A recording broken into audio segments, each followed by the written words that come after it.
I'm Jeff James, as always, with me, Luscious Brody Faults, and this time around, good friend Corey from Boss Rush Games. How are you, my friend? I'm great. I'm ready to. It's been a while. I feel like it's been a hot minute. How long has it actually been?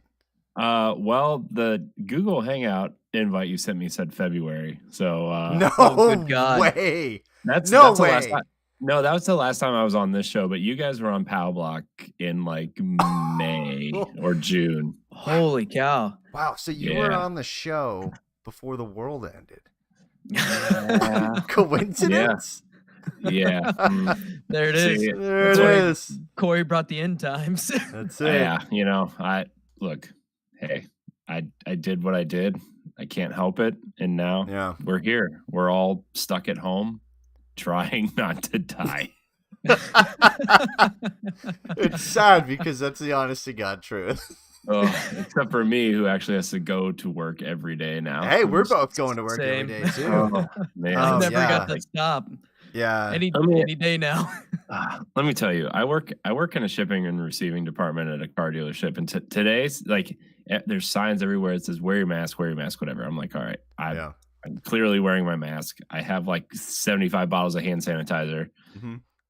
Some dude walks in today, no mask, no gloves, tries to make me sign something, which I haven't signed anything in like since March, I guess. And I was like, I just kind of looked at him like, is this happening? Is it over? I was like, is it over? I asked her. I was like, oh, is it over? I'm from the future, Corey. Yeah. It's okay. He's like, oh, it's all a hoax. It's all not real. I'm like, God. You're one of those people. So you use 6 bottles of your 75 bottles of hand sanitizer after that? To make sure everything's all good. Drank a little bit of it. Yeah. So that was interesting. That was my day. How are you guys? How was your day?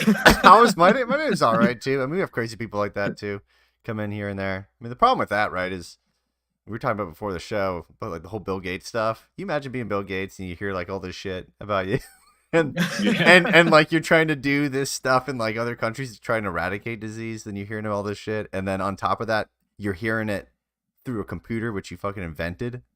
Right. Which is worse. You're reading it on the thing that you invented. That's mind blowing. He's just like, just like, what have I done? Oh my God. Anyone can have a better day though. Follow us on Instagram and Twitter at Diggity Podcast. Also, Corey, do you plug your guys' stuff for Boss Rush? All your things? Well, oh geez, maybe some of your things because I give like the drive-by version of it. Yeah. So I'm from Boss Rush Games. You can catch all of our content on bossrushgames.com. We have a whole suite of shows you can check out. We have we kind of redid some things. I'm now heading up the Xbox part of Boss Rush Games. I handed the Nintendo part over to Ed, which is probably the smartest thing I've ever done. He loves Nintendo. I don't know. He does love Nintendo, yeah. He does, yeah. So you can check out Nintendo Pow Block and Arsenal X, the Xbox podcast, Crossroads, our PlayStation podcast. And if you're into Destiny, we have a Destiny show called Tower Casuals. And of course, the Boss Rush podcast. So, heck yeah. Yeah. So yeah, you guys made a bunch of moves over there. You guys are like changing things up and coming up with new things and moving people around. It's cool. Yeah, our friends over at LAN Party are kind of coming under our umbrella at this point too. So if you're into like sports and wrestling and entertainment, you can check out LAN Party and big fan of wrestling. Talk. Yeah, Rope Talk. Brody knows that. Rope Talk is the show for you, my friend. Sweet. There you go. Stoked. So, on this episode today, we're going to talk about the Game Awards, our kind of predictions for it, as well as like what the nominees are, because Geoff Keighley came out with those today. Those sweet nuggets of news. And then we're going to give our opinions on the PlayStation 5 and our impressions, and on the Series X from Corey's perspective, because Brody and I are PlayStation fanboys now. We were talking about that, how we have to become 10 times more toxic now because yes, that's what you do, man. You can't though. Sony's listening. You know. Oh, this is true.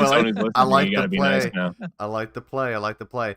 So, do you want to jump right on into Game Awards nominees and stuff like that? Yeah, we're gonna kind of breeze through this. Can I make one non-gaming prediction real quick? Yeah, go ahead. I predict that Jeff Keighley will propose to Hideo Kojima, and he will politely decline and go back to playing Bugsnax. Well, from one Jeff to another Geoff, I could definitely see that happening. Certainly. For sure, certainly. Yeah, we'll breeze through this, and at each category, we're gonna go ahead and give what our prediction is of who will win, and if we have one that we would rather see win, but we don't think will win, we'll go ahead and say that as well. So it'll be kind of quick and get through this, so we can get to the talks about this new gen.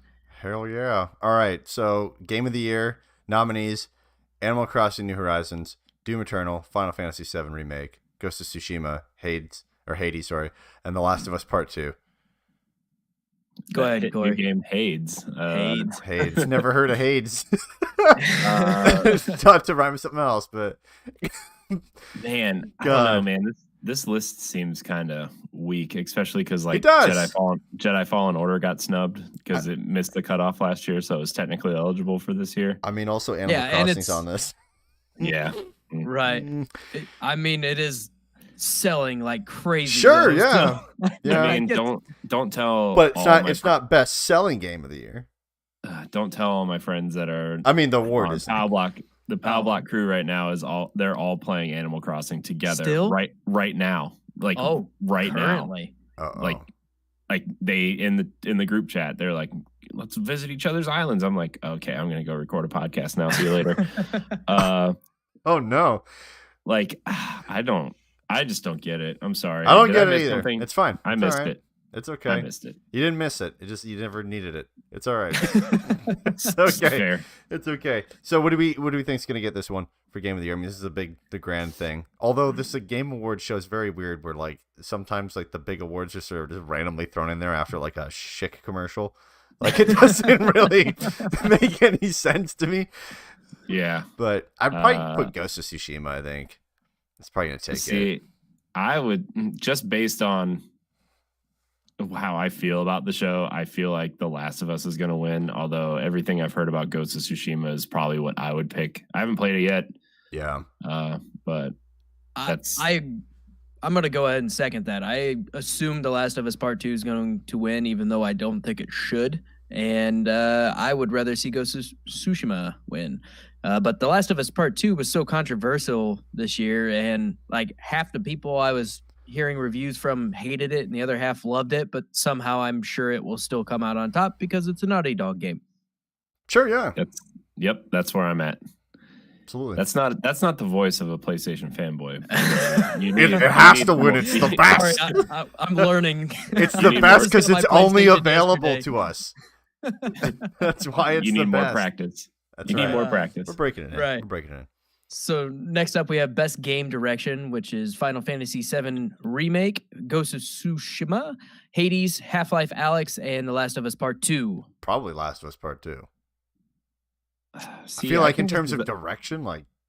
I think this is a place where Half-Life Alyx is going to win, just because it's like Half-Life. The best VR game, and it's the first Half-Life game in like, I don't know, since I was in high school, so...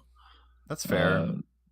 I have such a hard time saying Final Fantasy VII is going to win anything in here, just because it is an age-old story, and I absolutely love the game, but at the same time, I feel like it's hard to kind of throw in with some of these other games. I know a ton of people were stoked on Hades too, but I'm going to go with Half-Life Alyx as well. Okay. All right. Even though there's kind of more of a category that fits in a little better, but yeah. You had Best Narrative, which is 13 Sentinels, Aegis Rim, Final Fantasy VII Remake, Ghost of Tsushima, Hades, and The Last of Us Part 2. I mean, it's like the Oscars. It's going to be the same shit in every category until you get to the weird thing. I mean, Best Narrative, I'm going to go ahead and say The Last of Us Part 2. Honestly, it plays like a movie. So I don't know why I'm gonna go there you too. wouldn't get that. Plus, you got Sony fanboys that will kill Jeff Keighley if it's not given to them. I'm gonna say The Last of Us Part 2. I really would like to give it to Final Fantasy VII, but again, it's a story that's been told before, right? Best art direction: Final Fantasy VII Remake, Ghost of Tsushima, Hades, Ori and the Will of the Wisps, and The Last of Us Part 2. I would hope that Ori and the Will of the Wisps wins. Yeah, I would too. That game is beautiful. By the way, runs like a dream on the new box. Oh, on the new box. Wow. Yeah. We're just going to call it the box now? The box. That cool? Damn. It's the last box you'll ever need. The box series.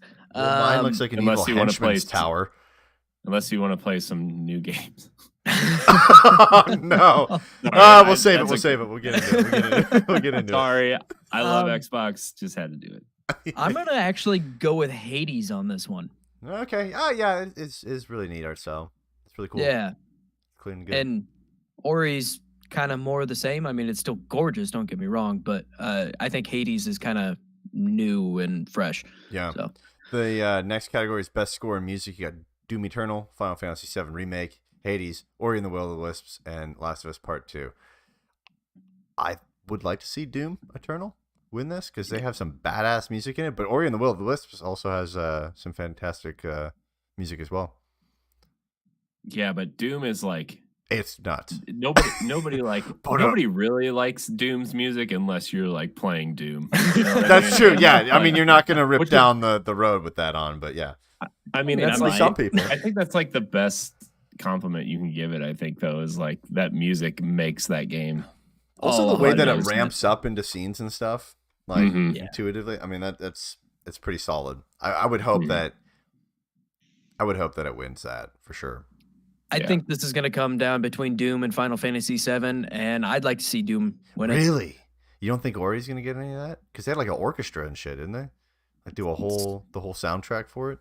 Yeah, but with Final Fantasy VII, they remixed a bunch of beloved songs, so it's kind of like, there's some nostalgia there that I think could pull at some people's heartstrings. Yeah. Sure. Best audio design: Doom Eternal, Half-Life Alyx, Ghost of Tsushima, Resident Evil 3, and The Last of Us Part 2. Doom Eternal. In terms of audio design, I mean, that's what I'm talking about. The parts where it ramps up, and the heavy scenes. And rip and tear, guys. Yeah, rip and tear. Yeah, I'm Doom all the way on this one for sure. What about you, Corey? Yeah, okay, there we go. Yeah. Best performance: Ashley Johnson as Ellie in The Last of Us Part 2, Laura Bailey as Abby in The Last of Us Part 2, Daisuke Tsuji as Jin Sakai in Ghost of Tsushima, and Logan Cunningham as Hades, as well as Naji Jeter as Miles Morales in Marvel Spider-Man. Miles Morales. Yeah, Miles Morales. I think Miles Morales, the kid that plays Miles Morales, is going to win. Yep. I think it's going to win just because he's so tied to that character in other media that people would just be excited that he's there. Although, if you're playing on PlayStation 5, apparently his voice isn't in it because you can't hear Miles. So, wait, what? There's like this huge audio bug in the game where some people can't, like, Miles' voice the main in character. The game. Yeah. Oh, Jesus. Dang. 2020. Yeah, I'm going Miles. No excuses here. And this is like the only time that Miles Morales is even mentioned in this list for the most part. That's crazy. It's insane. That's pretty nuts. Disappointing. Everybody. Games for Impact. If Found, Kentucky Route Zero TV Edition, Spiritfarer, Tell Me Why, and Through the Darkest of Times. Played none of these. Same. I haven't played any of them either, but I feel like there's two games that probably stand out. Spiritfarer, I know so many people had a lot of interesting experiences with that game just based on the podcasts that I've listened to. Mm-hmm. And then Tell Me Why, I think I hope this doesn't come off as like derogatory because I'm not meaning it to be, but well, you're on the podcast, so it's all right. I know. I mean, I think that like putting a transgender character at the forefront of a game like this is probably like, I think it's going to be pretty impactful for some people, and I think that's going to hit in a way. Yeah.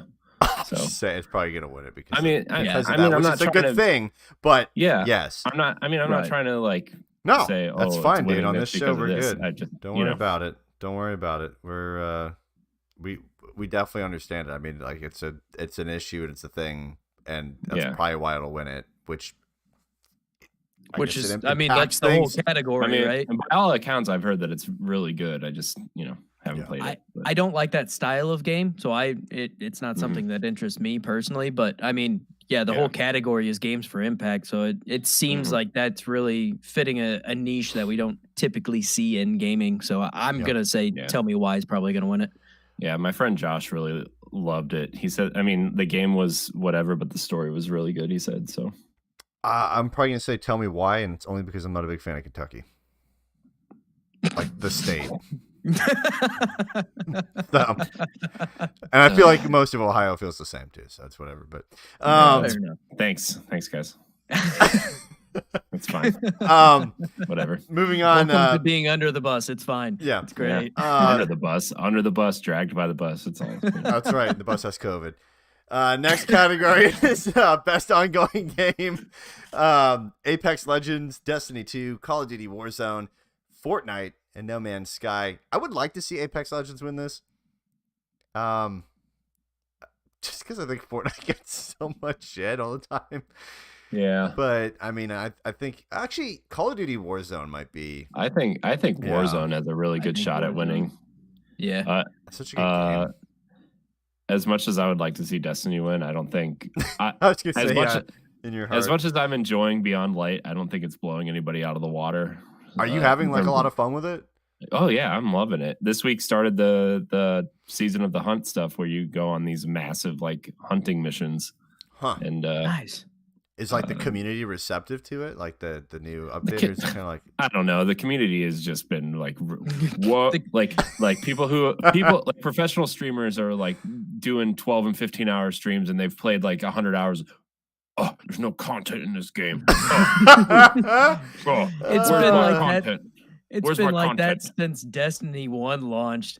The community is very toxic. I love that game. I stopped really paying attention, except for the fact that I'm running a Destiny podcast, so I kind of have to pay attention. Oh, you have to? Yeah. So the game is so much more enjoyable when you just kind of block out all of like the subreddit and the people on Twitter. And I'm like, these guys have put in more time in one day that I've put in since it's come out, and I'm like, I'm having a fucking blast, Like, oh my god, I can't continue my 16-hour Twitch stream because this game doesn't have enough content for 16 hours straight. Oh, I've run this strike 47 times in 3 days. Jesus. Ugh. Yeah, I'm gonna go Warzone on this one. Yeah, cool. Definitively. Cool. Best indie: Carry On, Fall Guys, Ultimate Knockout, Hades, Spelunky 2, and Spiritfarer.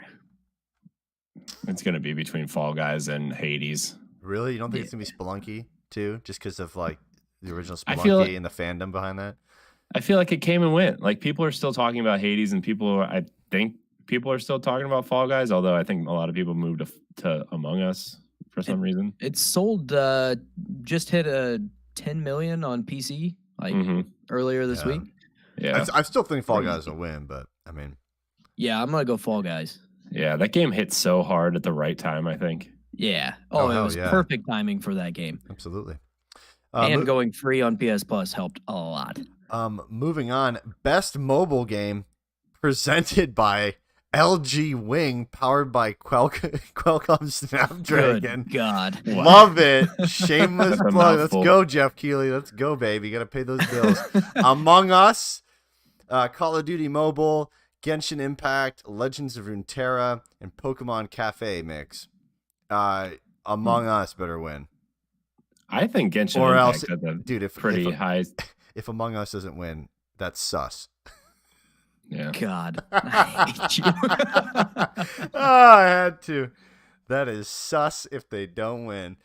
I think Among Us will win, but I would actually like to see Genshin Impact win. I mean, for a free-to-play gacha game, it's actually really damn good. But yeah, as popular as Among Us has been, and hell, this game released in like 2018, but it's still ramped up a lot this year, given circumstances, right? But yeah, definitely Among Us. Is Legends of Runeterra like that big still? I don't know. I feel like card-based games, aside from like Hearthstone, have pretty well fallen off, and I think even a lot of Hearthstone has really fallen off. So I can't imagine it's doing that well. 142 on the App Store under card. That's not good. Why wasn't Kim Kardashian's new dress-up game? I bet you that's higher up on that list. Oh, I guarantee it's higher up. I bet you that's higher up for sure. Fun fact: that whoever was making that game was making something ridiculous, like $750,000 a day from that game, or something ridiculous. Yeah, Kim Kardashian Hollywood is number 51 in the adventure charts. It's made by Glue Games Inc. Fascinating. Best community support: Apex Legends, Destiny 2, Fall Guys, Fortnite, No Man's Sky, and Valorant. Valorant, I feel like. Yeah, probably Valorant. I mean, Apex Legends has been pretty solid. They've had some updates and stuff here and there, but yeah, I'm going to go ahead and throw this out there that it's not going to be Destiny 2. Certainly not. I'm going to go ahead and say it's probably not going to be Fall Guys either. In fact, Destiny 2 just lost their community guys, so... Yeah, if you want to hear why, just rewind the show about 3 minutes. Yeah. Right. Yeah. That man was aging by like 3 years every day. Poor guy. Can they even really put Valorant on here? Because, I mean, like, the community's not even a year old. Yeah, why not? Yes. I am actually kind of leaning towards No Man's Sky, to be perfectly honest. Are you kidding me? No. I mean, they just got that huge update. That game is the turnaround that game has made is incredible, and people keep coming back to it. Like, no man would have thought. I'm leaning towards No Man's Sky. I don't know if it will win, but it's kind of one of those pipe dream type of. Not even that I care. I haven't even played the damn game, but it's just kind of one of those things that it's a rare occasion that a game makes a turnaround like that. And yeah, it's fair. But it's probably going to be like Apex Legends or Valorant. Probably. The next category, kind of cool category, the innovation and accessibility. So Assassin's Creed Valhalla, Grounded, Hyperdot, The Last of Us Part 2, and Watch Dogs Legion.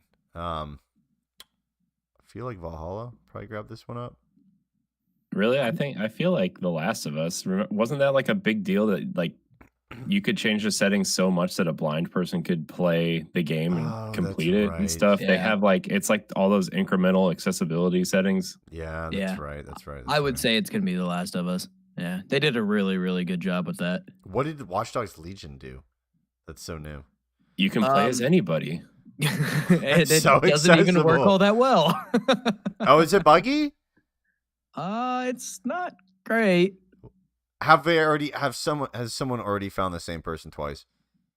No, I haven't heard of that. That's like the classic gaming thing, you know. We're coming out with, hey, you're never gonna find the same person, you're never gonna get to this the first time around, and then it's like the one guy immediately does in the first 5 hours of launch.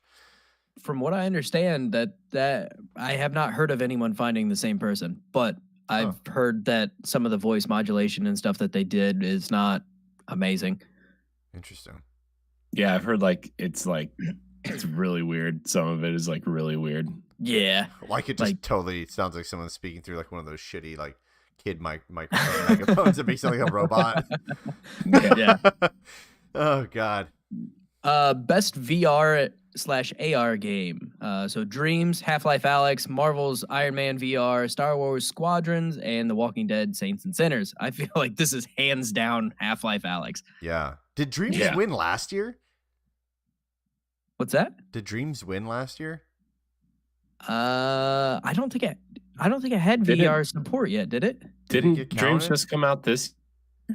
Yeah, it officially launched this spring. What did they It was in early access. Did they get an award last year or something for like innovation or something? Yeah, it was something along those lines. Either that or maybe it was the community. No. Talk about a game that is like just under the radar. Star Wars Squadrons. Oh yeah. I feel like it came out and it's just like gone. No, nobody talks about it. Didn't they just release like a bunch of stuff for it today too? Yeah, I guess. Yeah, they're gonna have some like free stuff for the holidays, I guess. Oh really? Like a new TIE fighter and something. I mean, it seemed like a cool idea, but then like I just kind of got lost. It's kind of weird. New ships that go pew pew. Pew, pew, Yeah. pew, pew, pew, pew, pew. Best action category, you've got Doom Eternal, Hades, Half-Life 2 Alex, Neo 2, and Streets of Rage 4. I feel like probably Doom Eternal or Half-Life. Yeah, that's probably my guess too. I think it's going to be between Doom and Hades, but I'm going to lean towards Doom. Okay. Yeah. I feel like Hades is going to get Horizon to this year. Yeah, I think they're going to get snubbed a lot. Like so close, but so far. Yeah. Yeah. Isn't that funny though that we just say like, oh man, this is the game that's going to get Horizon to this year. It's so good in so many different ways, but there's just like they just don't want it. Right. Best action adventure game: Assassin's Creed Valhalla, Ghost of Tsushima, Marvel's Spider-Man Miles Morales. Hey, there it is again. Ori and the Will of the Wisps, Star Wars Jedi Fallen Order, and The Last of Us Part 2. Man. I don't know if it deserves it, but just because it got snubbed so many other places. Jedi Fallen Order. Yeah, I'd like to see that win too. I had a blast with that game, but I really did enjoy Ghost of Tsushima more, and I'm going to lean towards Ghost of Tsushima. Oh, snap. Best role-playing games, Final Fantasy VII Remake, Genshin Impact, Persona 5 Royal, Wasteland 3, and Yakuza Like a Dragon. I think Persona wins this, hands down, easily. Yeah. I love the game, but it feels wrong for that to win when it's been out for years now and they just released like a better edition of it with more content. Yeah, but you played 100 hours of it. That's how it goes. I'm only like halfway through. I mean, I absolutely want it to win, but it just feels wrong. I love the game. It's so good, but cool. Yeah, Persona. Best Fighting, Grand Blue Fantasy versus Mortal Kombat 11 Ultimate, Street Fighter 5 Champion Edition, One Punch Man, A Hero Nobody Knows, Under Night, In Birth, X Late. EXE Late, sorry. Yeah, jeez. Words. That is, words. That's, it's a mouthful. Yeah. Who crumbled up that piece of paper and tried to tape it back right. together? I mean, probably Mortal Kombat 11. Yeah, Street Fighter. Street Fighter 5. It's tough, man. I don't get into fighting games either. I'm gonna say Mortal Kombat. I feel like that game got way better reception than Street Fighter 5 ever did, and like they just keep adding characters. Yeah, they add awesome stuff to it. Yeah, like RoboCop and Rambo. Come on. What the hell? And Rambo's even Sylvester Stallone. So. Yeah. I know, and Terminator. I forgot Terminator was part of that first pack. So. Yep. All right, Mortal Kombat. Best family game: Animal Crossing: New Horizons, Crash Bandicoot 4. It's About Time, Fall Guys: Ultimate Knockout, Mario Kart Live Home Circuit, Minecraft Dungeons, and Paper Mario: The Origami King. Animal Crossing. Yeah, this is where Animal Crossing wins. Yeah, easily. Yeah, hands down. Nintendo always wins this category. Minecraft Dungeons definitely deserves that too. I agree. I think Minecraft Dungeons is fantastic. Such a surprise to me. That game. Yeah, right. I booted that up and was like, oh god, what's this gonna be? And I was like, this is fantastic. And I got a bunch of people playing it. It was great. Yeah, but Animal Crossing's New Horizon has sold like 20 million copies. Yeah, and I've never met one person yet that's owns Mario Kart Live. I have not either, but it seems to be selling fairly well, surprisingly enough. I don't know where, but they'll sell through their stock and they won't make any more, and it'll be like $400 in 6 months. Yeah, and nobody will be able to find it. It'll be the next Ring Fit, right? Yeah. Like God, although I was at Walmart today, Christmas. I saw like 20 copies of Ring Fit Adventure at my Walmart tonight, though. So all right, thank God I can go get one. There you go. Oh. Best sim/strategy game: Crusader Kings 3, Desperados 3, Gears Tactics, Microsoft Flight Simulator, and XCOM Chimera Squad. Flight Simulator. Yeah, I feel like Flight There's Simulator. no way that does not win. I mean, that although is I insane. did hear great things about Crusader Kings. Crusader Kings, man, I wouldn't hold it past that winning. By any means. It's gonna be Flight Sim. It's got to be Flight Sim, dude. You're talking about like using satellite imagery with like deep learning and shit. Yeah. Through. I mean, it's crazy, but have you even played it yet? And you were stoked on it. I watched a shit ton of videos on it, and I loved all. Which is basically what playing it is. I watched. Yes, and I loved it. I watched a Twitter video of Major Nelson flying into Space Mountain, and then I was like, okay, that's enough for me. You got me sold, baby. You got me sold. Corey, like did crashing you into Space Mountain? What? Like crashing into Space Mountain? Yeah, he like flew. He flew over Walt Disney World, and he was flying, and he just kind of clipped the top of Space Mountain. That's an act of war, oh. dude. That's crazy. I'm like, crazy. Man. Oh man, Corey, did you ever dip into Gears Tactics? I did. I played a little bit of it the last couple days. I played it when it first came out on PC, and I'm like, you know what? I hate PC gaming, so I'm waiting for the Xbox version. You're not a real gamer. I know I'm not. I don't care. Gaming. You know what? I know. Whatever. No, I just had a channel in her PC. Sorry, I didn't update that driver and install. That's right. That's right. Shame on you. Anytime you want graphics card, you know. Yeah. Anytime you want to play something, it needs an update because nothing ever updates automatically. What do you mean you don't have a Logitech MX Master? You flap. Best. Also in the Sim strategy stuff, no Sims. That's because they haven't released a new Sims game in like 20 years. No, they haven't had an update and a pack. They released that Star Wars pack like a month ago. Maybe too late. Star Wars is also coming to Minecraft. Where's Minecraft in this list? It's kind of a simulation. Kind of, yeah. It's actually the real world. We're in the simulation. You know, Minecraft is playing out. Damn. That deep. Best sports/racing games: Dirt 5, F1 2020, FIFA 21, NBA 2K21, and Tony Hawk's Pro Skater 1 and 2. It should be Pro Skater. It should be Tony Hawk so bad. But it's not going to be. You know it's going to be FIFA. 2K. I think it's going to be Tony Hawk. Really? They won't. I really do think Tony Hawk can get it. I think they'll just give it to FIFA because it makes an assload of money. Yeah, but I can't think of the last time that FIFA or Madden won. Yeah, FIFA usually doesn't win. Well, this thank category. God Madden's not even on this list. It's usually it's Madden usually 21 year. Particularly bad. Yeah, I know. That's what I mean. I think last year was the Lego Forza expansion that won. Yeah, it was something like that. No one's safe. Yeah. I really do think Tony Hawk will win this. 100%. I hope Could you imagine you make a full out like NBA 2K20 last year? You pour like just thousands upon thousands of hours and you lose it to a fucking Lego DLC for stuff. You also got to figure that most of the panel that votes on this is right around our age where they grew up playing Tony Hawk. So this is perfect, and they nailed it. Did you see how many people are in the jury of voters?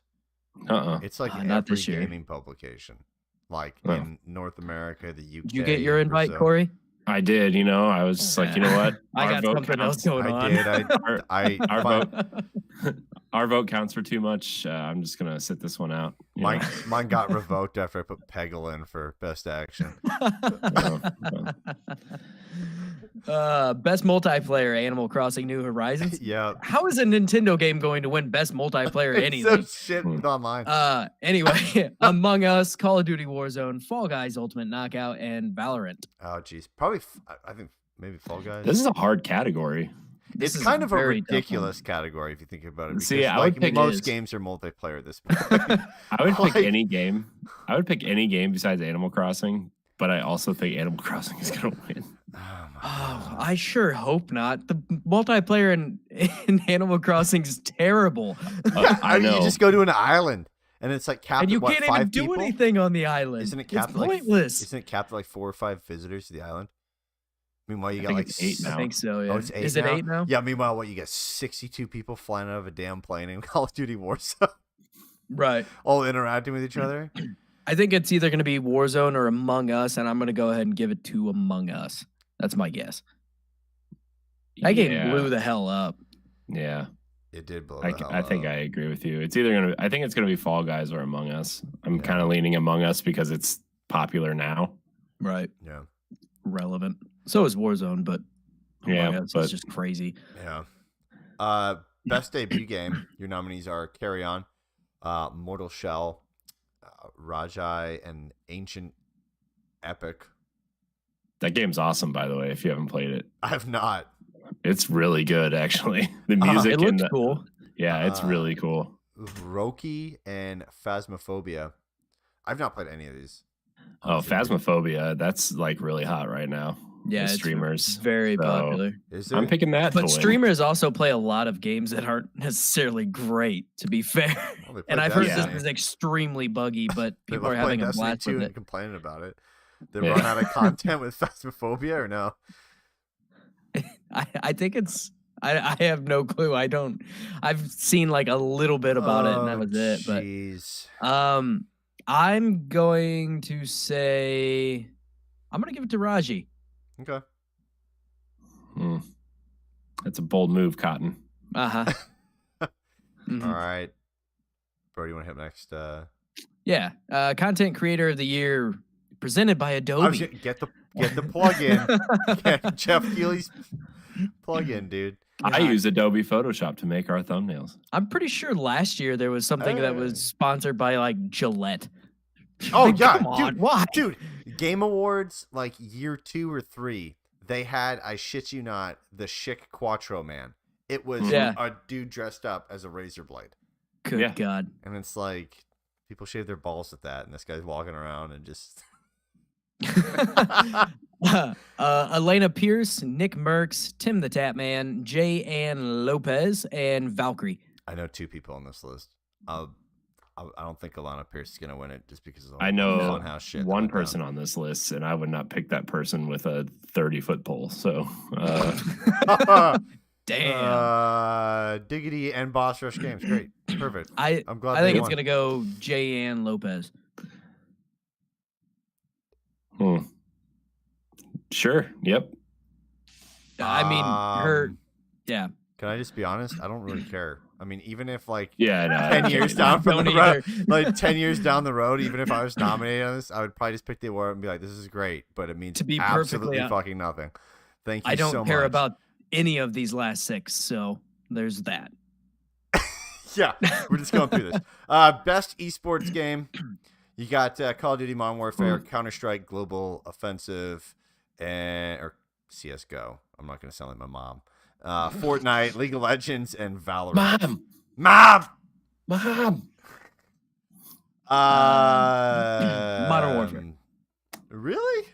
Yeah. I think Valorant. Just because it's the only one that hasn't. I think. Valorant. I think Valorant's gonna win. That's true. It's new. I'm still gonna lean towards Modern Warfare. Dude, if CS:GO wins it again. Surely not. Oh, good God. I don't understand why Fortnite even gets nominated anymore because it just gets snubbed. Like, nobody's giving it awards anymore. I don't know why. I don't know. I feel like there should be caps on how many years you can be an esports game to win this award. Like, how new your game is. Yeah. Yeah. I think it's kind of Go ahead and kick out CS:GO and League of Legends. League, yeah. Honestly, get some fresh blood in there. Like it should be. Like Fortnite's been out for 3 years. All right, moving on. Oh, yeah, you got a wonderful one here, Brody. Oh yeah, best esports athlete. Ian Crimsick Porter, who plays Call of Duty. Hio Showmaker Su, who plays League of Legends. Kim Canyon Jianbu, who plays League of Legends. Anthony Shotzi. Cuerves Castro, who plays Call of Duty, and Matthew Zaiu. Oh man, this is French. He's French, dude. Matthew Zaiu. I don't speak French. Who plays CS:GO? I don't have any fucking clue who any of these people are. Dude, you don't know. Not a single clue. You don't know Jambu, dude? Shotzi. He's got the fastest wrist in the West. Jambu's the man. on a MOBA game. I don't think you have to have a fast wrist for a MOBA Hell game. yeah, you do. You Oh, gotta move that mouse as quick as You gotta possible. get that flick in. You gotta go, yeah, you know? yeah. Hell And yeah, then wait dude. 10 seconds for your character to get there anyway.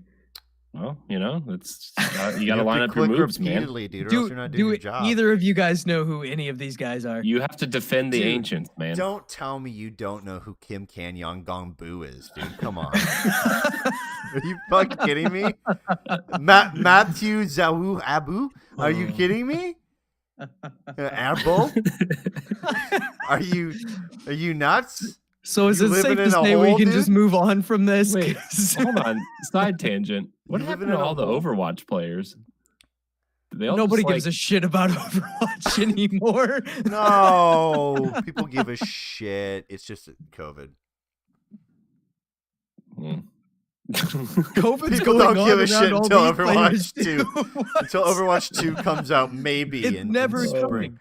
It's never There's- going to Yeah. happen. So do you know that there's a rumor, there's a leak apparently about this coming early 2021? I don't think it's gonna happen, but I think what's gonna happen early 2021 is a remaster of Overwatch for PS5 and Series X, or the box, Oh my as the God. cool kids call it. The box. But you know, hey, I've got one up on you. Typical Blizzard, just never that's- update the game, put out a second game. We'll just keep cashing in on this one. It's fine. I've got. I apologize in advance. I've been laughing so hard. There's so many spikes on this audio. I just, Oh, it's fine, fine. dude. Don't worry about it. It's fine. The whole goal here is to get some entertainment out of what is a incredibly boring list. Best esports team: Damn One Gaming, Dallas Empire, San Francisco Shock, Flint Tropics, G2 Esports. Dude, I threw Flint Tropics in. All right, I'm sorry. And Team Secret. The only people I know is G2 Esports. I know Dallas Empire too, but it's just because I've seen their logo somewhere, probably thrown at me or something. There was like a ad for a slushy at 7-Eleven, and I saw it. So I don't know, dude. I guess I'll go G2 because it's really the only one I've heard. We more than will twice. never have esports guests on this podcast. It's okay, because we Absolutely don't not. even deserve to have them on, because we are so ill-knowledged at this. It's not even funny. Good God. All right, buddy, you got this one. Come on, these are the biggest events, dude, in the world. Yeah. All right. Best esport event: Blast premieres Spring E2020 European Finals for CS:GO. Oh, yeah. Call that of Duty was- League Championship 2020. I DVR'd that IEM one. Katowice 2020 CS:GO. Yeah. League of Legends World Championship 2020 and Actually watched that. Overwatch League Grand Finales 2020. Yeah. League of Legends, I'd say, because they win it almost every year. Yeah. I mean, they do the best events. They're pretty sweet. I They actually do. watched the World Championships for that one, but yeah. Oh, great. Best esports host.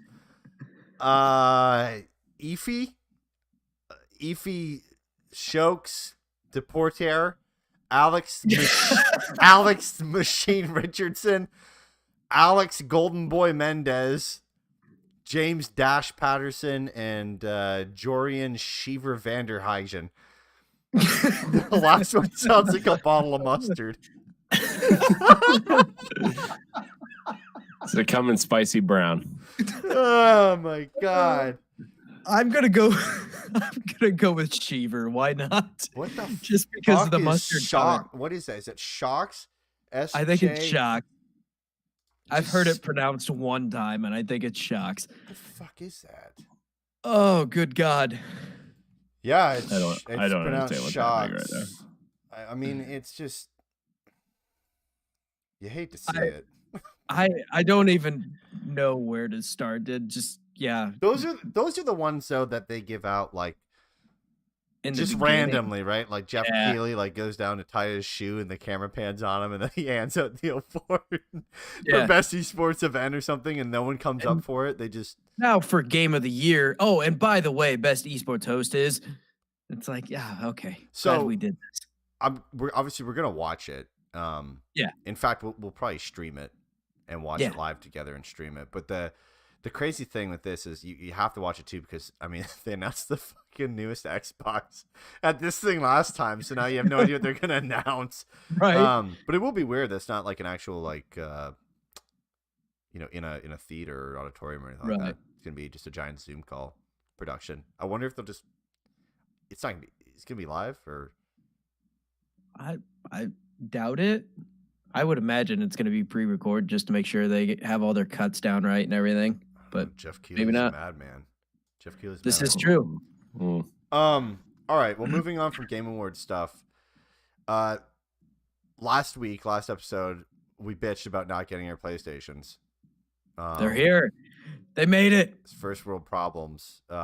Corey, do you want to share your story of your Xbox and just how much of a shit show this thing was for you? Oh my gosh. So, all right. So it starts all the way back in September. Okay. I have like an army of people trying to pre-order a box for me. Okay. My mom, my wife, my dad, trying to teach some late 60-year-old parents how to use apps on a phone is a real struggle. Yeah. 10 minutes before these things go live. Okay. Especially when nothing is actually going to load properly because it's going to crash. Yeah. So yeah. We all tried, right? Like I drove to my GameStop to stand in line. I had my like 3 apps open at the same time. It was, I left work to go stand in line. It was bad. But my mom ended up pre-ordering one through Target. I'm like, great, sweet. Somehow the one person who's incapable of doing any of it got it. So incredible. Yeah. Thanks, Mom. I love you. But you're not the greatest with technology. It's fine. She's not listening to this. She's not going to listen to us. It's fine. Yeah, she can't find it. Sorry. Yeah. So I got her information through her Target app or whatever, and I'm like, okay, well, I need to track this thing because you're not going to. Friday before, everybody starts like either getting their boxes or like getting confirmation that it's shipping and stuff. I'm like, great, Target, refresh. Nope. Saturday, nope. Sunday, nope. Yeah. Monday, no. I'm like, oh no, am I going to get one of those emails? By the way, that Monday night, I got the Amazon email because I had one pre-ordered for my friend Jesse through Amazon. I was like, you know what? Just give me a bunch of gift cards or whatever. I'll just send it to you from here. And got that dreaded email that's like, oh, you might get it before December 31st. We're not sure. Yeah. So I got that email on Monday, and then Tuesday I finally got the confirmation from Target. They shipped it on Tuesday. So I'm like, oh boy. Yeah. So I'm like, oh well. It came out Tuesday. You probably should have shipped it on, Friday. Yeah. Waited. It came Saturday. So it was shipped to my parents' house. And my mom's like, well, FedEx usually comes between like 9:30 and 11. I'm like, okay, I didn't know you ordered that much stuff from FedEx, but to know exactly when it comes. So I'm like, okay, just let me know. I'll drive out there, 30 minutes there, 30 minutes back, pick it up, whatever. 1:30 rolls around. It's time for my kids' nap. No phone, no text, no nothing. I'm like, all right, wife, I'm driving to my mom's house. Might be there 10 minutes, might be there an hour, might be there all day. Don't know. Sitting there, hanging out with my parents, kind of going through some old stuff to bring back just because they have all my old stuff and I now have places to store it and they would like me to get it out. Mm-hmm. Feels. Yeah.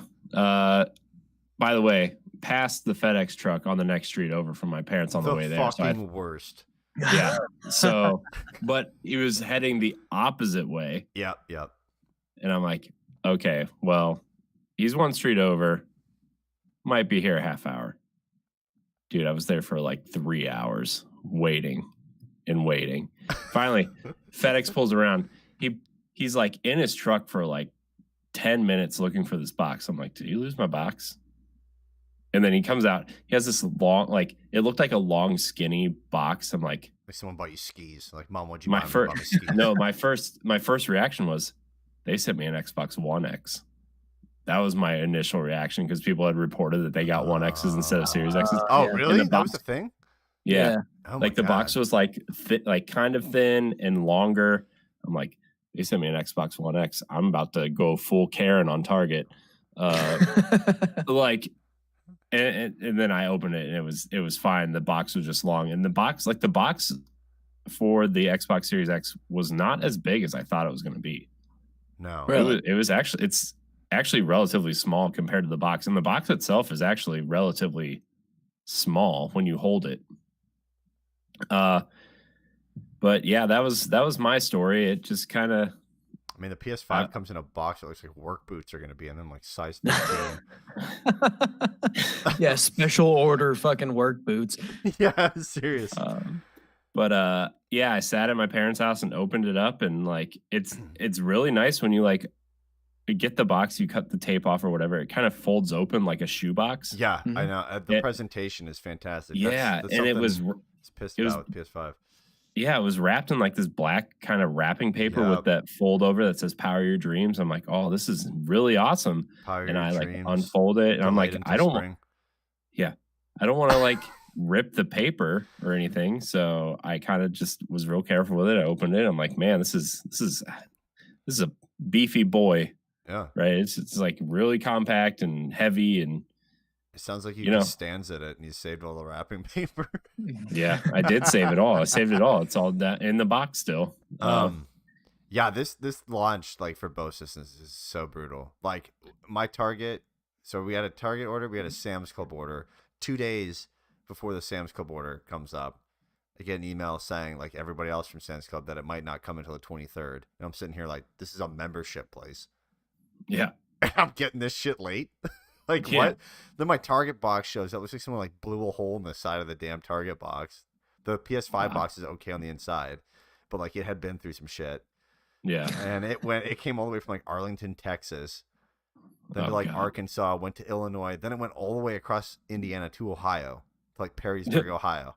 And then it came back in. Yeah. To Indiana. It's like the weirdest shit. Yeah, that was like the thing with my Xbox. It was like it was coming from Indianapolis. Yeah. I'm like, oh great. I could actually just like drive there if I really wanted to. Yeah. It went from Indianapolis to like Philadelphia to Columbus.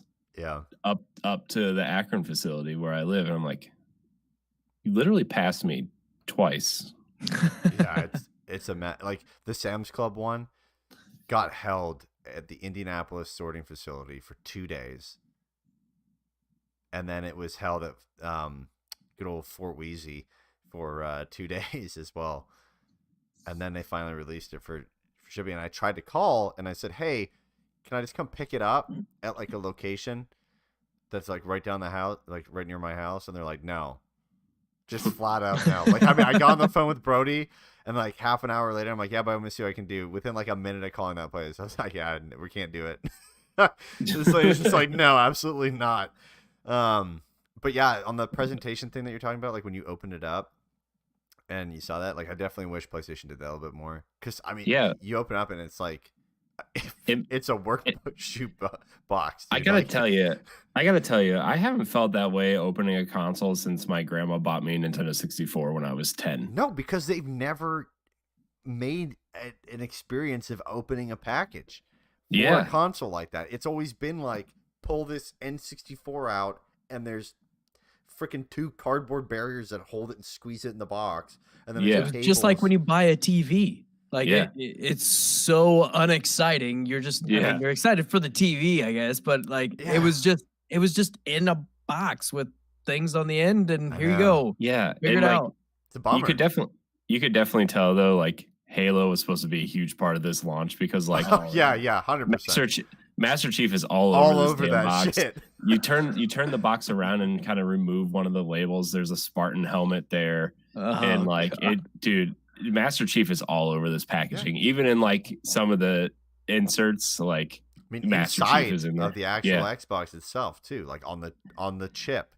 Yeah, on the chip, it has the Spartan helmet on it too. It's like, oh man, but you know, this box, like the setup was super easy. I had it up and running in like less than 10 minutes. Yeah, same with the PS5. It was great, easy onboarding, easy to go with everything. How was the controller when you pulled it out, like the new one? Does it feel a lot different? Because I mean, obviously because of COVID and stuff like that, it's hard just to go like demo a controller to place. I'm not gonna buy one right now. It feels different because like my main platform is Xbox. Yeah, and like I've been using the same controller for like 3 years, right? Like the same literally the same controller for the last 3 years. It's a little bit different. The texture on the controller, like on the back of the controller, feels different. Mm-hmm. The D-pad, I don't know if I like the D-pad. It's concave now, right? Yeah. Yeah. I mean, it's fine. What's the I think weight it's just like on it? Like, is it like balanced? Like, does it feel heavier than the old one? That's the no. first thing I noticed on that PS5 controller. It feels exactly the same, but my big thing is like, ever since the 360, I've been using a chat pad on my Xbox controller. Yeah. Not to use the chat pad, but just to weigh down the front of it a little bit. Mm-hmm. And I was like, man, if this chat pad doesn't work, I'm using my old controller. And I felt really bad because I just spent $65 on this blue controller that looks awesome. But thank God that thing just clicks in and it just worked. Yeah, I was like, man, it just works. Thank God. So on the PS5 side, like it just feels so solid. Like it is probably one of the most solid like controllers I've probably ever felt. Like it's perfectly weighted, and then the design of it works so well instead of the old DualShock. Yeah, the heft of the DualSense really reminds me of like my Elite controller, to be honest. Yeah, like my Xbox Elite controller, because after I got that Elite controller, it was really hard to play on a regular Xbox controller because it felt small and chintzy and light and everything. Yeah. So like going over to the DualSense, like it still has that heft and it has like this I don't know, it just feels like a quality build. For the most part. Yeah, all the buttons feel good on it too. The triggers are the biggest thing.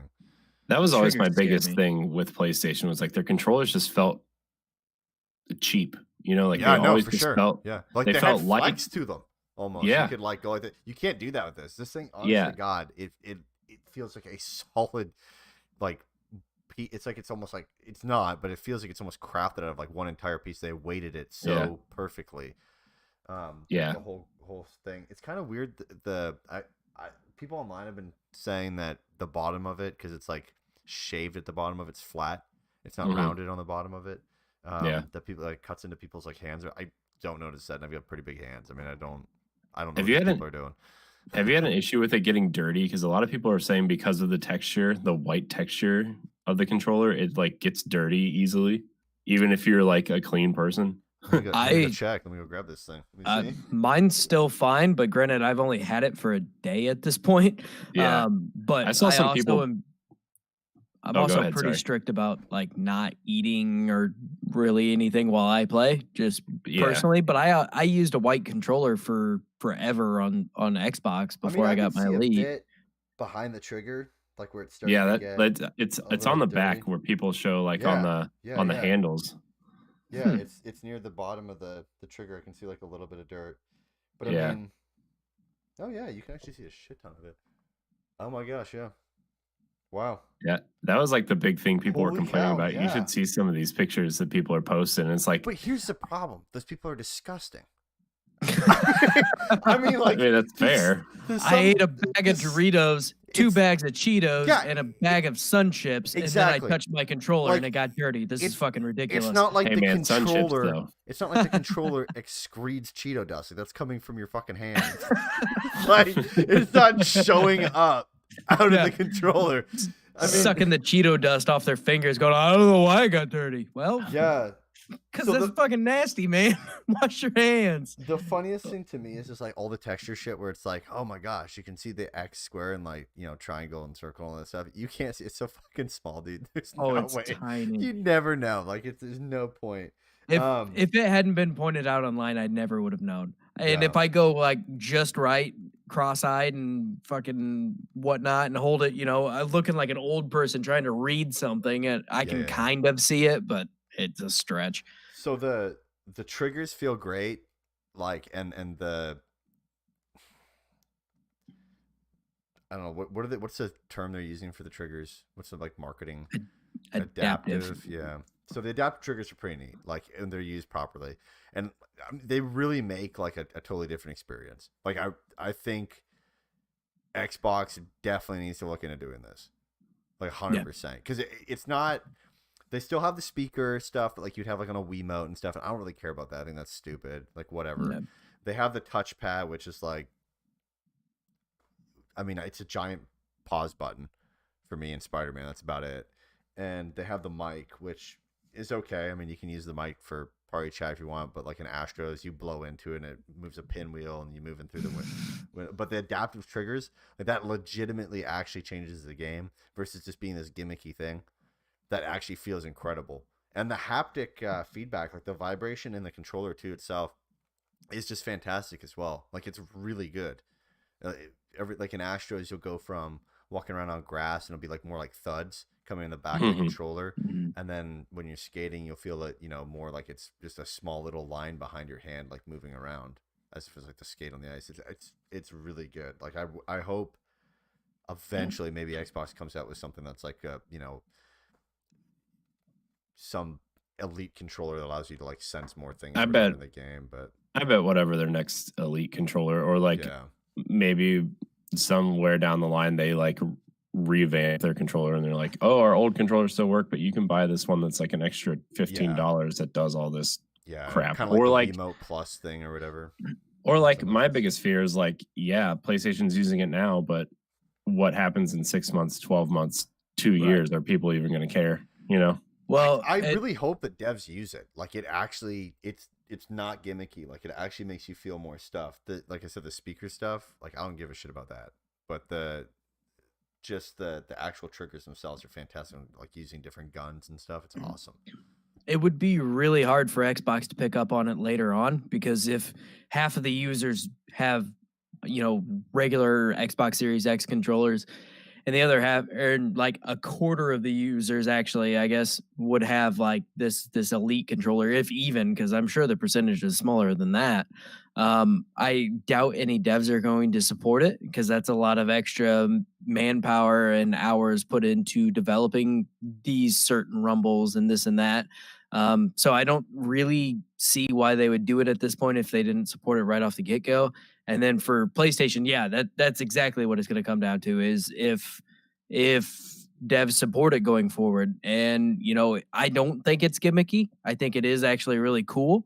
But again, there's extra man hours, there's this and that. There's a lot of development that goes into just getting these rumbles perfectly, that are going to be, some devs are just not going to do it.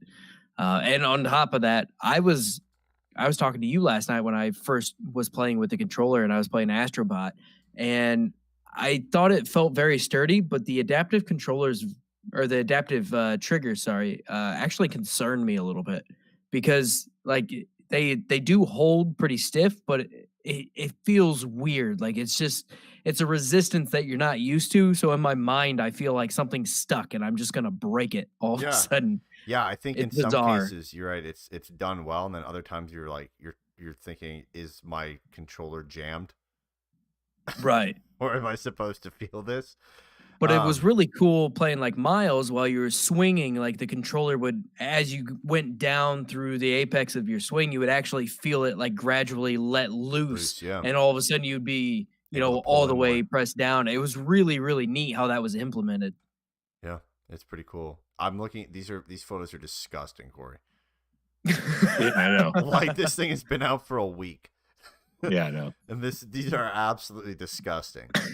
Like there's shit I rubbed jammed this on my ball sack and it got really dirty. I don't know what happened. Seriously, dude. Like there's like shit jammed into the triggers and stuff like that. Oh my god. What the hell I'm like, are how do you people get these doing? How do you get this dirty already? Like I don't get it. Like wash your hands, dude.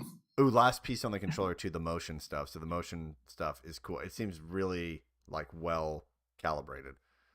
Yeah, but you never had to calibrate. Care. Yeah, and I don't really care about that either. either. Do not care about gyro controls. I don't care either. All. Like, when we're gonna strap this to my chest and do Pilates, like it doesn't Maybe. make. Or I'm gonna like just rip it around the house. Like it doesn't make any sense. But I mean, Nintendo would definitely strap it to your chest to make you do Pilates. They did. They called Ring Fit Adventure. That's right. Been there, done that. All right. So moving on from controllers, UI. How you liking the UI on the Series X there, sir? I mean, obviously it's pretty similar. Let me tell you what. It's exactly the same as the Xbox One. So does that but it's faster, right? Here's the thing. Like after I got it's not snappy.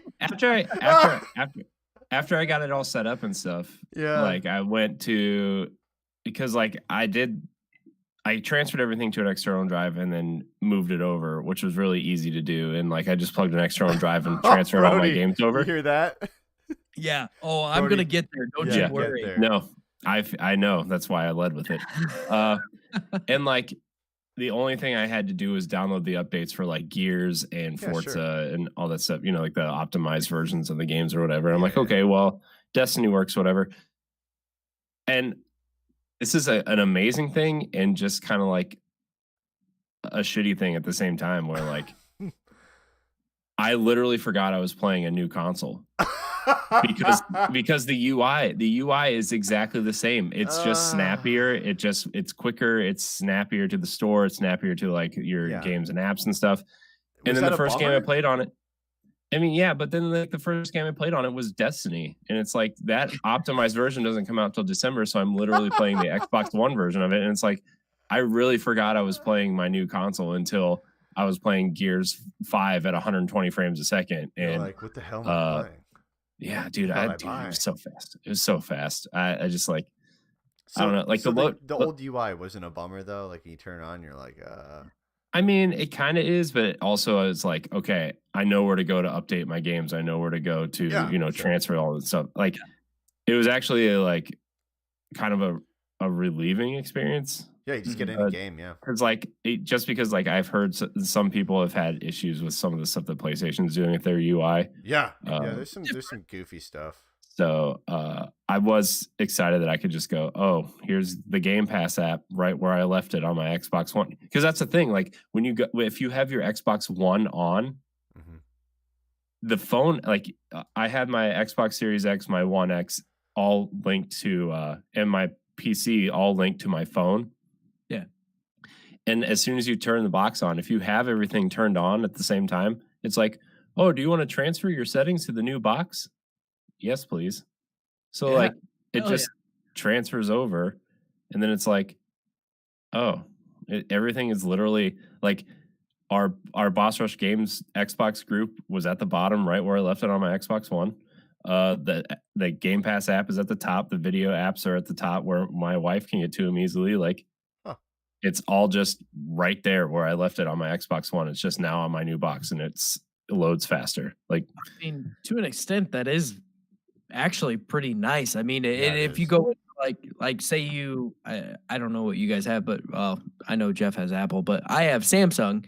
And I can actually do the same thing if I get a new like Samsung phone. Like, it'll, like you want to transfer settings, and it is kind of nice. But at the same time, part of me really enjoys getting in there, messing around with the settings and figuring out the new UI. My phone was the same way where like I just upgraded my phone last year, I think, after 4 years of using one. It's like, oh, you want to transfer your settings? Just tap your phones together. And I'm like, oh. Yeah. My iPhone does that too, but I was like, I mean, I like doing it new because you also just trim fat, right? You can be like, I don't really use this. Yeah. I'm gonna download that app, or I'm not going to download this or use that. Yeah, so what I spent most of the time doing while these updates were downloading was like moving stuff to I bought the little memory chip too, the memory unit. No way. And like, did you really? Yeah, I did. It was worth every penny. Like these games are stupid big. Like Destiny alone is like what 104, I think. Well, they cut out like 2/3 of the game, like the planets. So like it's still the Xbox One version is still 72 gigs. Like it's still huge. Hopefully they'll get smaller because with the new tech that they have, they should be able to get smaller, not bigger. Gears 5 actually got smaller. Yeah, that's good. But like what I did was like I transferred all the games that I thought I would like 25 games that I maybe would play within the next couple months. Sure. And I left some room for, because I want to get a couple new games, because that's the thing too, is I haven't really played any new games. Everything I've played was like Gears 5 optimized, but it's a year-old game. Forza Horizon, 2-year-old game that's optimized. Looks phenomenal, by the way, but still a 2-year-old game. Gears Tactics came out on PC earlier this year. Phenomenal game, but still not a whatever. It's just like the one thing I'm missing is like a new game. The showcase new game launch title for this box. And like, I mean, I think Valhalla is going to be that game, but like everything, it's nice and it's kind of sucks at the same time, where like everything just works how it's supposed to. And I think that was Microsoft's intention, right? Was like, sure. Oh, if you're moving from Xbox One to the Series X, you want everything to feel familiar. You want everything to, be how you left it. And it was really nice because I'm like, oh, well, I can just turn it on and play. Here we go. I think their biggest miss was just not making bigger changes to the controller. I think if they did that, the UI I understand because they never had really a good UI on Xbox One, and changing that up, they're able to get feedback and see what works before their launch, right? Because they can obviously just throw a day one update to change shit if they needed to, but it's just weird. I think our theory on our Xbox show was like next fall when they kind of start really dwindling support for Xbox One. Yeah.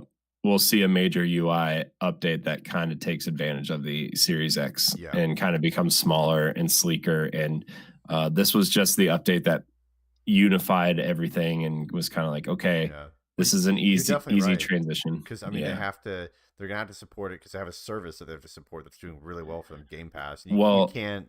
I mean, also Halo, they've already promised Xbox One Halo. So like, if Halo Infinite is going to be their game as a service to, provide people, 10 years of Halo has got to exist on the Xbox One. Like they've already promised that. So yeah, no, I don't know. From our side, from the PS5 side of stuff, from the UI, I'm pretty happy with it. I think there's a lot of dead space for no reason, like in the UI. Which I get it. You can do like feature art and show off artwork, but it just gets massive in some cases, and there could probably be a lot better information.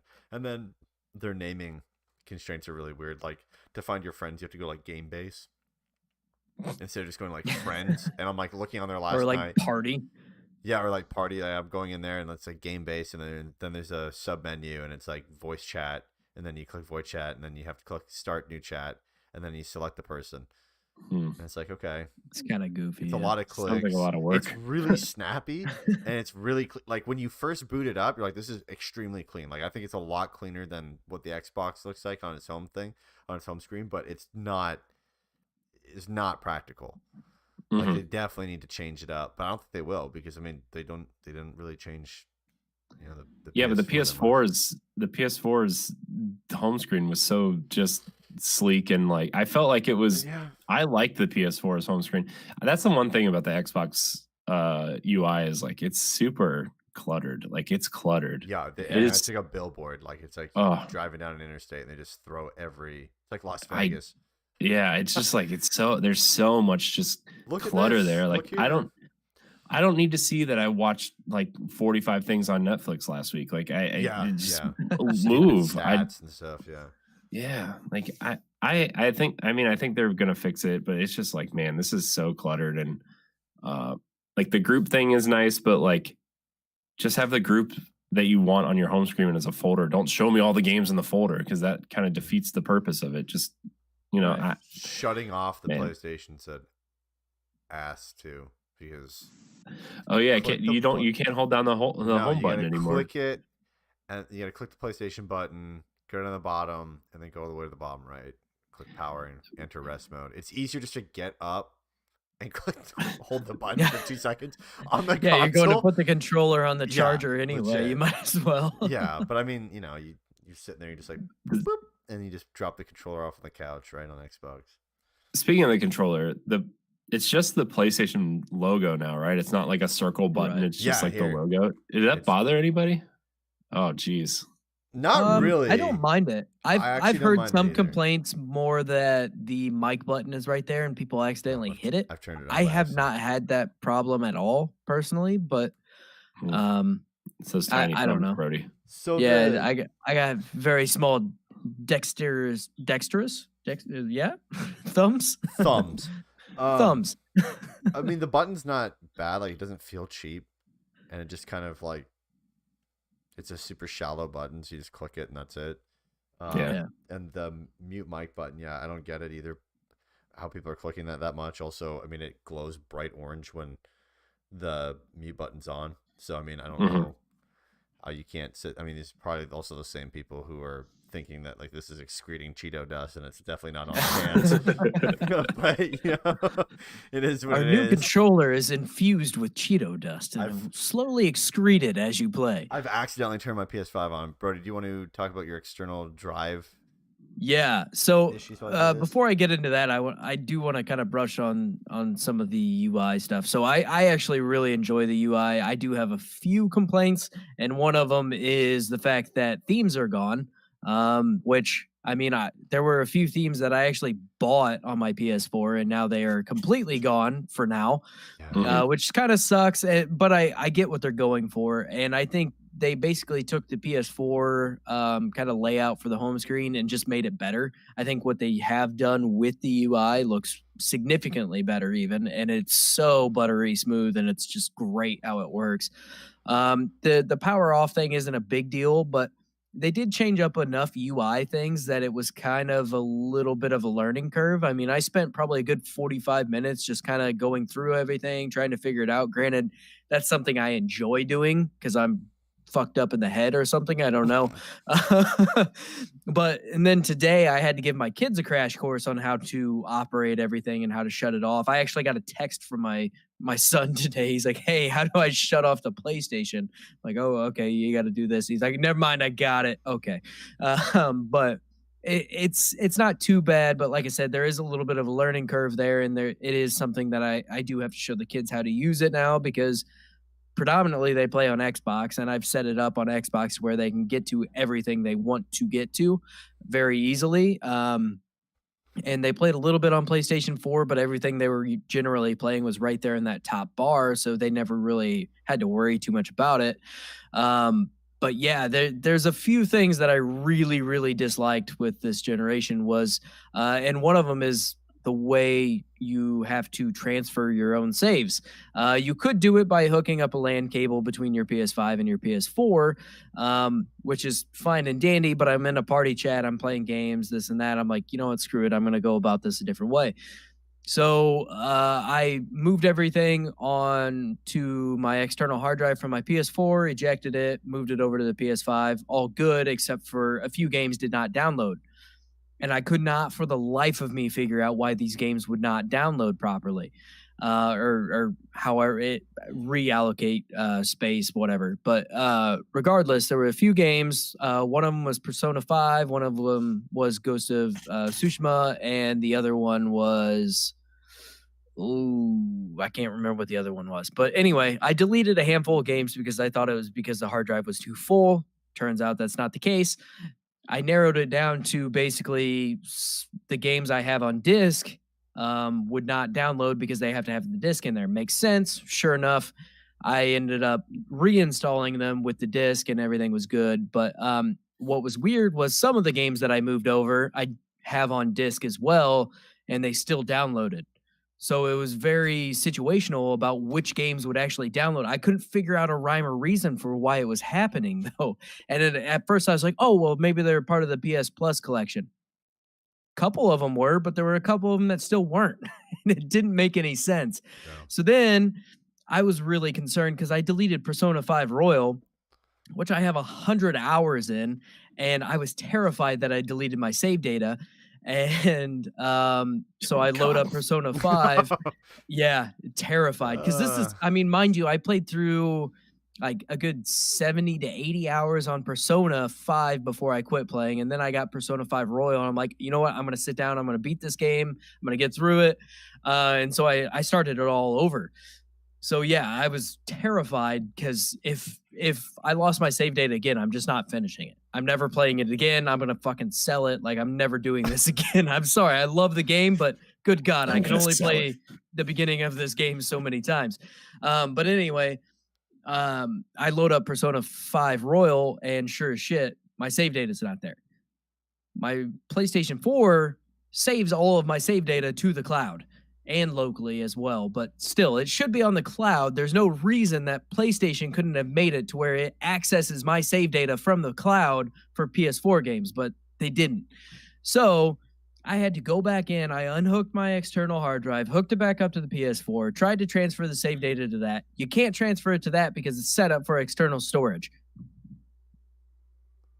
Save data is external storage still. Doesn't let me do it. So I find a flash drive. I plug it in. I was able to transfer my save data to the flash drive and then transfer it back over to the PlayStation, which was like a 10-minute process for each console. So it was like 20 minutes of fucking around with this. Finally get my save data over there, check it, works great, no problem, whatever.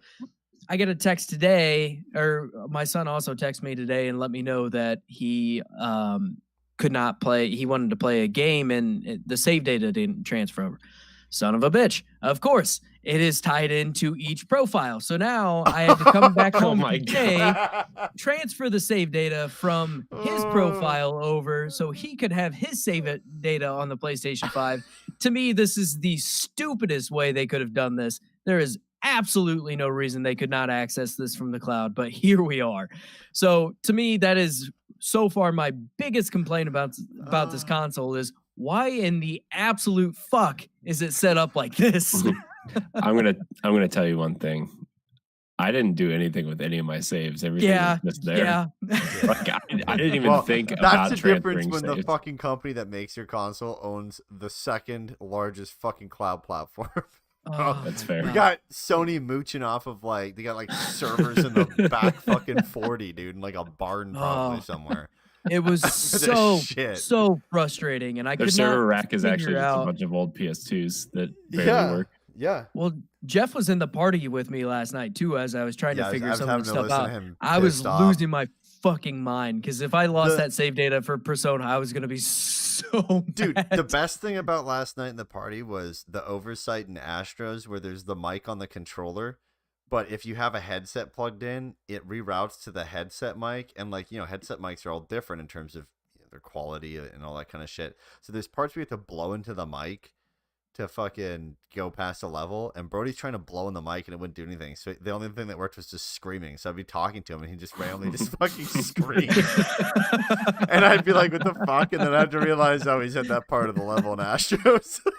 Well, and I'm couldn't figure it out either. Great. They show you the controller and they're like, hold up the controller and blow into the controller. And he starts blowing into him. I'm like, the fuck are you doing, dude? This is the loudest shit. Yeah, I'm blowing into this controller, and he's like, "Yeah, you have to blow into the controller, not the mic." I go, "I am. I don't know. I don't know what else to do." So then I muted the mic on the headset, and I start blowing into it. And it's not doing anything at all. And I'm like, I don't know what's going on. So I unmute the mic and I start blowing into the controller, and it kind of blipped a little bit. I'm like, oh, son of a bitch, it does reroute to the headset. So I have to blow into this headset as loud and annoyingly as I possibly can while I'm in a party chat. And that still didn't work. So instead I'm sitting over there going, ah! Just screaming into it. I've so stupid. My PS5 crashed the first fucking day I had it.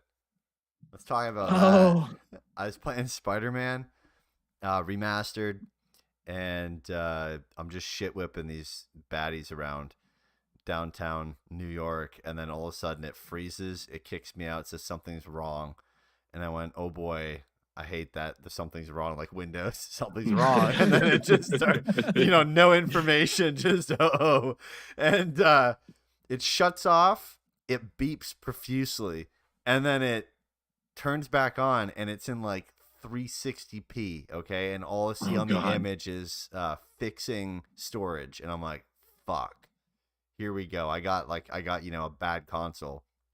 Haven't had any issues since. But it fixed it. Went into it. But Spider-Man Remastered, it's crashed twice on me. Once was at storage, and then once was just like I booted to the home screen, and then I clicked back in, and like, thank God these things load in like 2 seconds now. Yeah. So I really don't know if I just got booted to the home screen or if the game actually crashed because it's so damn fast at loading. There are Spider-Man Remastered crashing issues. Right. I think that is a known issue, but it's not great. No, it's not wonderful. On the bright side, PS5 you're like 50% of the way through, so you're almost done with it. A few more crashes, you'll be there. So they had an update, like a system update, like a firmware update, and I come play it like I think it was yesterday, and my save data, it says save data will not sync, and so like it showed local save data storage and showed cloud, and there are two different numbers, like in terms of capacity numbers or what had been written, and I'm like, fuck, which one, which one's which? Like I put a decent amount of time into this, and I ended up just clicking local storage, and then it ended like manually synced it, and then it actually worked. And then I was good, but it seems like Spider-Man Remasters is having all these fucking issues. It's because PS5 doesn't like the new Peter Parker face either. That's why it's like, bro, we're gonna get sued for this. We shut this shit down. This is Tom Holland. We are gonna get sued. How's the like speed? Like, how great is this loading shit? I mean, oh my gosh, isn't it's it so fantastic, dude? Yeah, I booted up Gears 5 because like I wanted to see what the campaign looked like with like the new updates and whatever. I was like, okay, I start the campaign. I went to the bathroom and did some other stuff, and I was like in the campaign before like the opening cutscene of the campaign was over, and I was already on the rope rappelling down from the Raven. I just went to the bathroom and went to the kitchen to get something to drink and came back, and I was already in the campaign. I know, that's like the one downfall of it. Like yesterday I was like, cool, I'm gonna fast travel over here in Spider-Man, and I'm like, I'm gonna go take a shit, whatever, and then I come back and I've just been sitting there, and like, I mean, it's like it's been probably sitting there for like 10 minutes, and I'm like, shit. I saw a tweet today. I saw a tweet today where one guy's like, sorry, I haven't texted anybody back. These new consoles load everything pretty much instantaneously. Yeah, I saw that too. It's crazy, man. I mean, like it's phenomenal. And the download speeds too, and the write speeds are so awesome. Like, oh, it's great. It installed from the disc so quickly for Spider-Man, and then like downloading updates. It has Wi-Fi 6 in the PS5, which I don't know if it has that in the Xbox or not, but I think it does. I think it is so fast, even just on a wireless connection. It's insane. Yeah, everything I've downloaded was like super fast. Like even loading into Destiny, like it used to take almost 3 minutes to get from like booting the game up, loading your like getting to the character select screen and loading into orbit. Yeah. I went from booting the game and loading into the tower in 28 seconds.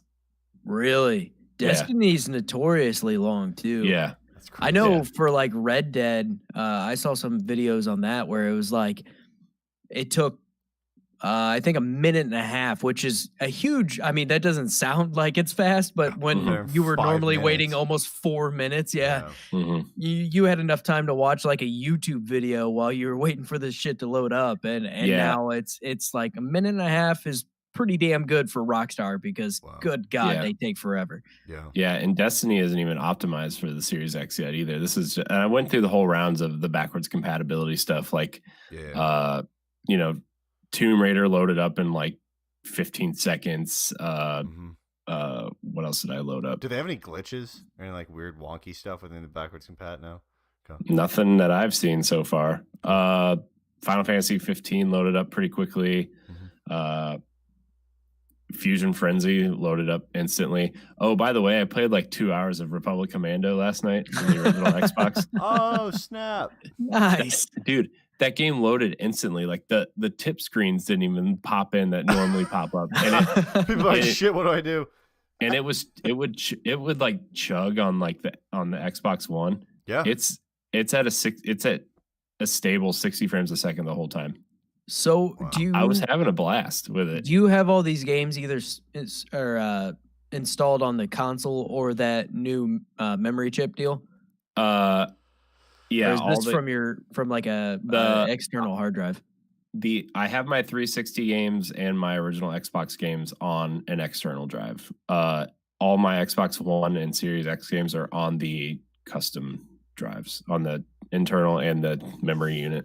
Yeah. So, just because like everybody's like, if you have 360 and Xbox original Xbox games, it's probably not worth storing them on internal storage. So. Right. So right now, all my PS4 games are saved onto an external hard drive, but I can move that over if I so choose. Like if it's a game I'm going to play pretty frequently, but as it stands right now, I just have PS5 games installed. Which, boy, they better get working on what internal SSDs work for this bad boy because the storage is not going to last very long at all. Yeah, I have 2 terabytes now of the drive, and it's like I have probably 30 something games installed just across Xbox One and Series X, and I'm at like 78% on it. It's ridiculous. Crazy. It doesn't take very long at all. Brody, is the PS Plus collection games like God of War and all that, can you download those to an external drive, or are those technically like some like hybrid weird ass thing for PS5 where they can't go to an external drive? So, go ahead, Corey. Oh, sorry. Just I did hear that like you can actually redeem those codes and play them on PlayStation 4 still. Right. So there's still technically the PlayStation 4 games versions. Some of them have some updates. I know. Like there's a few games I can't remember. I think I'm drawing a blank on which games it was, but Days Gone got one. Yeah, I know Days Gone got one. But anyway, there's a few games that did get PS5 updates, but all of the games that I have from that collection are still installed on my external hard drive. But those were games I already owned anyway. Yeah. So I'm just wondering if you take like Ratchet and Clank in that PS Plus collection and install it to an external drive because it's technically a PS4 game, or if it's going to sit there and be like, nah, this is on a PS5 and it's a PS Plus collection on the PS5, so no, you got to install this right to the SSD. I'm not sure. Like I said, I did transfer over Ratchet and Clank, but it was already on that external, so but it didn't throw a fit about it or anything. I also haven't tried to run it yet either, so It's so crazy that like just the PS5 stuff, you can't store on an external drive yet. That's insane to me. Yeah, that's it's because of their freaking their SSD, the way that it's pulling this shit and transferring the data back and forth to the actual like processing unit on it. It's just not as, I mean, it's just two different ways of doing it. I mean, Microsoft just went for something that's like foolproof hardware wise, and Sony's tried to go for stuff that's more software based, with still, a high end processing unit. But the way that their storage is facilitated inside the unit, it's just a different stream and method of doing it. But yeah, I mean, it is kind of the external drive stuff that Brody had to deal with. That's so stupid. I mean, just, create PS4 cloud saves, compartmentalize them, and then send them out as two different file types to cloud save data that gets pulled. I mean, like it doesn't, I don't know. It doesn't seem that complicated to me, but no, I don't know. No, it really doesn't. But I know PlayStation has notoriously had issues with their back end stuff where they just did not set it up to be future proof like Xbox did. Hell yeah. I mean, this is a place that got hacked when you had a Seth Rogen film come out about Fair enough. John Un. So, I mean, I don't have much faith in them, but I'm stoked for the new gen. I mean, the fact that this is what they look like now, I can't even imagine 5-6 years from now what the games look like.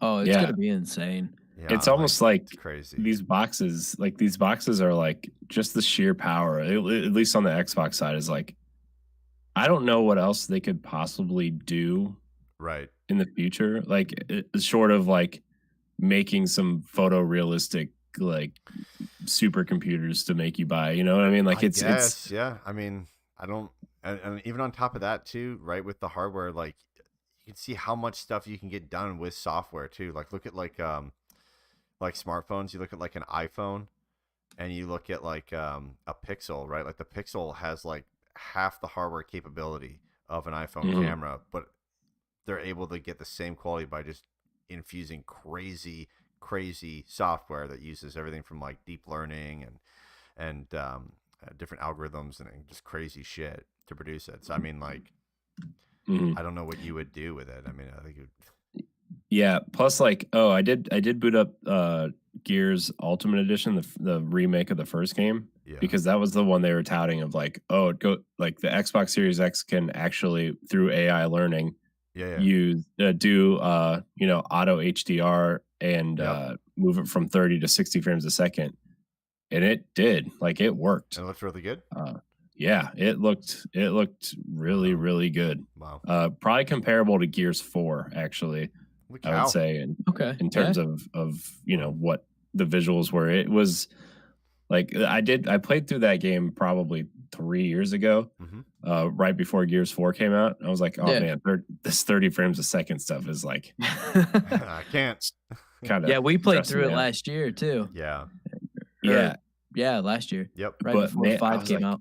I was like, man, I can't believe that just through the software learning stuff that they got it to run at 60 frames a second. That's incredible. I mean, that's crazy. That's the feature, man. Like just letting it think for itself and do its own shit. I mean, it's gonna be insane what they can pop out of it. But any other last notes on this gen or anything?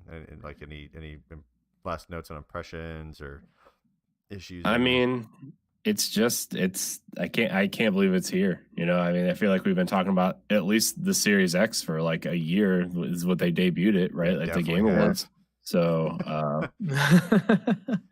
and like the PS5, like I would like to get one at some point, but I had to, I had to pick one. Yeah. Right. Oh yeah. So, it's a big boy. You got to make some room, dude. I know. I mean, it's even on my unboxing video. Like at first, I didn't think it was that big. Then I put on my TV stand. I'm like, this thing is fucking huge. It's massive. I would like to get an S for my office at some point. That's a goal. A series, like, 'cause I can just like swap the memory units out. Oh yeah, it's so easy. It's like inserting a PS2 memory card. Like it's literally that size. That the slot looks like a memory card slot. You just pull it in and out. I'm like super. So on that note, on one final thing, after thinking about it too for so many times and not having the PS5, it just perplexes me as why Sony didn't want to do that. Just because I feel like people who are going to take plates off their PS5 are going to fuck them up, and then they're going to buy the wrong SSD because you can't. It's going to be the same fucking cost. It's going to be like $200-300 for these SSDs because of their read and write speeds are just insane. Like the technology is just not. It's so brand new in terms of those read and write speeds, and I feel like people are just going to mess this up hard. Oh, absolutely. It's going to be bad, like really bad. But whatever. They might also surprise us and be like, hey, here's an external drive. You just plug it into USB-C and here you go. Yeah. I guess my kind of final thoughts on this generation so far is I don't think we've really seen anything to next gen at this point. I feel like a lot of what we've seen is, quicker speeds, everything runs faster, everything runs smooth, things like that. But I mean, really with the launch titles, even on the PS5, where we actually got a couple of exclusive launch titles, we had Demon Souls and Miles Morales. It doesn't feel drastically different. It doesn't feel overly crazy. I mean, yeah, it looks gorgeous. I mean, there's more ray tracing, things like this. But those games are even built on like previous gen. It's more experience stuff. It's like audio. Yeah, and like even controller. Even Demon Souls is built on that. Like the bones of it are that PS3 game. Even though it looks phenomenal, but like still. It's still the essentially the PS3 game. But yeah, it's exactly that. Right now we're also still catering to last gen consoles, and it will be that way for a couple years. And then 3 or 4 years down the road is when we're really going to see everything kind of take off, just like we did with last generation with the PS4 and the Xbox One versions. Right. Yeah, you're gonna kind of see you're gonna see these gradually get crazier and crazier because you look at games that came out at the launch of Xbox One or PS4, like they're not really anything graphically crazy or anything like that. But by the end of the generation, the stuff we kind of really got to see was amazing. I mean, like The Last of Us 2, while I'm not necessarily a fan of that game, like it looks incredible.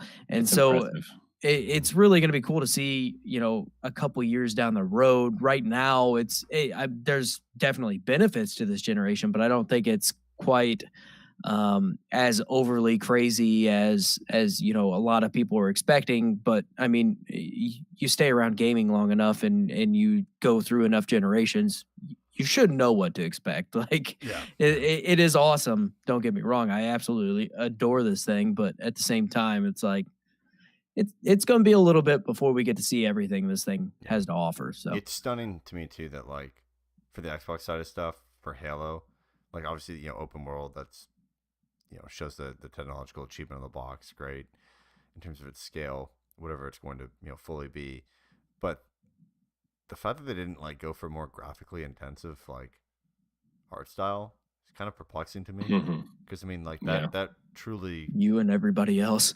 Yeah, I mean that really could have been, I think, like the go ahead with like actually next gen, and it could have probably been a lot quicker of getting a look at that than you would have ever had a look at PS5. Yeah, Right. I mean Master Chief looks great. Everything else was like doo-doo. Fuzzy. It looks like Pixar. It looks like it's like a rounded whoever edges, and it's weird. Whoever this pilot character is in Halo, by the way, with the fake looking like puby beard. Yeah, like it just looks bad. Like I'm sorry. Like I know a lot of people put their heart and soul into this game, but that character model looks bad, especially when you compare it to everything else that came out this gen. Like even stuff that Microsoft owns. Like if you take The Last of Us out of it, if you take Uncharted out of it, all these PlayStation games that look great. You look at Hellblade or like I mean. Some of these studios that Microsoft owns, and they that's what they came up with. I'm sorry, it's kind of laughable. Yeah, it's pretty crazy. We'll have to see when that comes out. I mean, I have high hopes for the game still, but it seems like it's in pretty rough territory right now.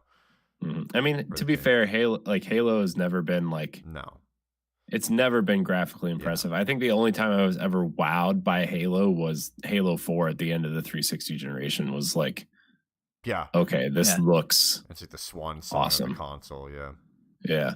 Interesting. So cool. This has been a long episode. Yeah. We did. We had a blast. Corey, do you want to plug your stuff before we end the show here? Yeah, you can find me at bossrushgames.com. You can find me on our Xbox show Arsenal X every Sunday night live on Twitch, or you can find it on Tuesdays on your podcast service of choice. I also run a Destiny podcast called Tower Casuals, and if you just go to bossrushgames.com/home, you'll find links and everything to all of our shows and people. So sweet. And good time. Guys, you can follow us on Instagram and Twitter at Diggity Podcast. Subscribe to our YouTube channel. Our show goes live, our audio version of the show, the podcast goes live every Friday morning, bright and early in the morning. You can find me on PlayStation or PSN as Maple Jeff Brody. You can find me on PlayStation as well at Luscious Brody, or as many people have called me, Lucius Brody, because reading is hard. Go to Gamebase and select this, baby. It's confusing as shit, but that's where it is. Corey, it's been awesome having you on here, dude, and it's always a blast to have you on the show. We got to do it more often. I can't believe it's February was last time. I mean, hopefully the world doesn't get worse after this show, because that's what happened last time. I know. We'd love to have you back, but you're never welcome again. Sorry, Corey. Yeah, it's the world last time. Yeah, I love coming by. This show's great. I love you guys from the first time you had me on. It's been awesome. We need to do more together. I say it all the time, and then